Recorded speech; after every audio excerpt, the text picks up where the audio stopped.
Follow your fire and your true desire. Open your heart and make a new start.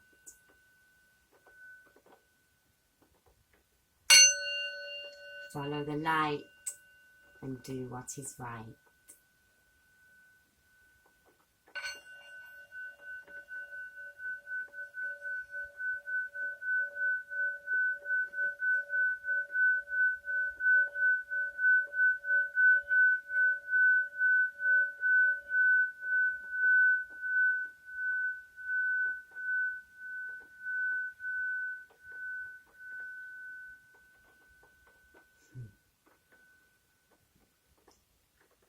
Namaste.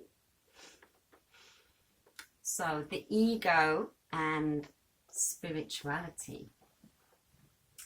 Now you may think that these two things should not go together in a sentence, and they shouldn't.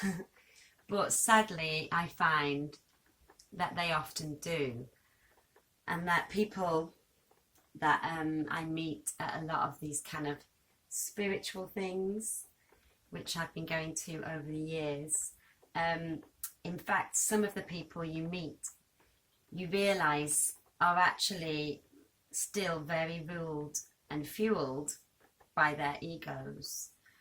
And actually some people can be very competitive about the whole kind of spirituality, meditation, yoga, all these kind of things which really should not be coming from that at all.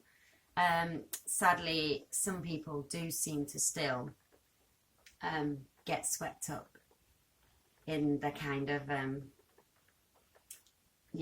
competitive side of it. Their egos can get very big. Sometimes the more knowledgeable people become, I think the bigger their egos can become as well. So, you know, they'll be a bit like, you know, if they've been doing it for longer than you, sometimes they'll think that means they're better, which is not necessarily the case. And anyway, it shouldn't be about being better. That's the point. So, yeah, it really frustrates me when I meet these kind of people. And also some of them can have really, really bad energy as well, which, you know, even one woman that I know quite well, she can be lovely, but sometimes she can be really quite moody, and she can give off this really, really bad energy, which other people pick up on. You know, even some of my friends, once I invited her to something that wasn't in any way a spiritual thing really, but they straight away, you know, could sense that she was kind of in a foul mood, and afterwards they were like, God, you know, what was wrong with her?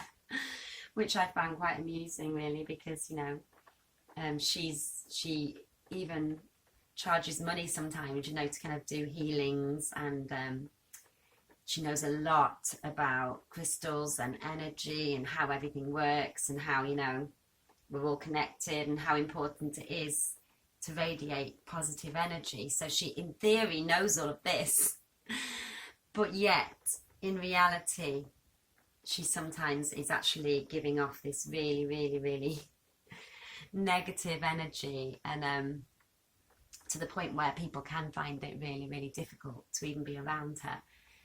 So yeah, people don't always practice what they preach, and they can also be very like kind of bitchy sometimes within the kind of the spiritual world, and for want of another word, I don't know what else to call it, the kind of more alternative world, if you like. You can find there's still a lot of kind of bitchiness, people talking behind others' backs, nastiness, jealousy definitely goes on a lot, which, you know, I think really is probably kind of fueled by ego as well, I would say.